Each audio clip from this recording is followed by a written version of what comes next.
मोमिनो, तुम पर रोजे फर्ज किए गए हैं जिस तरह तुमसे पहले लोगों पर फर्ज किए गए थे, ताकि तुम परहेजगार बनो। रोजों के दिन गिनती के चंद रोज हैं, तो जो शख्स तुम में से बीमार हो या सफर में हो तो दूसरे दिनों में रोजों का शुमार पूरा कर ले। और जो लोग रोजा रखने की ताकत रखें लेकिन रखें नहीं, वो रोजे के बदले मोहताज को खाना खिला दें।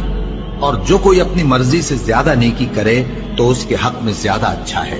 और अगर समझो तो रोजा रखना ही तुम्हारे हक में बेहतर है। रोजों का महीना रमजान का महीना है, जिसमें कुरान अव्वल नाजिल हुआ, जो लोगों का रहनुमा है और जिसमें हिदायत की खुली निशानियां हैं और जो हक व बातिल को अलग अलग करने वाला है। तो जो कोई तुम में से इस महीने में मौजूद हो, चाहिए कि पूरे महीने के रोजे रखे, और जो बीमार हो या सफर में हो तो दूसरे दिनों में रोजे रखकर उनका शुमार पूरा कर ले।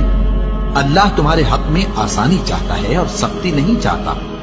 और ये आसानी का हुक्म इसलिए दिया गया है कि तुम रोजों का शुमार पूरा कर लो, और इस एहसान के बदले कि अल्लाह ने तुमको हिदायत बख्शी है, तुम उसको बुजुर्गी से याद करो और उसका शुक्र करो। और ऐ पैगंबर, जब तुमसे मेरे बंदे मेरे बारे में दरियाफ्त करें तो उन्हें मालूम हो कि मैं तो तुम्हारे पास ही हूं।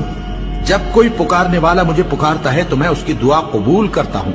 तो उनको चाहिए कि मेरे हुक्मों को माने और मुझ पर ईमान रखें, ताकि नेक रास्ता पाएं। रोजों की रातों में तुम्हारे लिए अपनी औरतों के पास जाना जायज कर दिया गया है। वो तुम्हारी पोशाक हैं और तुम उनकी पोशाक हो। अल्लाह को मालूम है कि तुम उनके पास जाने से अपने हक में खयानत करते थे, सो उसने तुम पर मेहरबानी की और तुम्हारी हरकत से दरगुजर फरमाई। तो अब तुमको इख्तियार है कि उनसे मुबाशरत करो। और अल्लाह ने जो चीज तुम्हारे लिए लिख रखी है, यानी औलाद, उसको अल्लाह से तलब करो और खाओ और पियो, यहां तक कि सुबह की सफेद धारी रात की सियाह धारी से अलग नजर आने लगे। फिर रोजा रखकर रात तक पूरा करो। और जब तुम मस्जिदों में एतकाफ बैठते हो तो उनसे मुबाशरत न करो। ये अल्लाह की हदें हैं, इनके पास न जाना। इसी तरह अल्लाह अपनी आयतें लोगों के समझाने के लिए खोल खोल कर बयान फरमाता है, ताकि वो परहेजगार बने।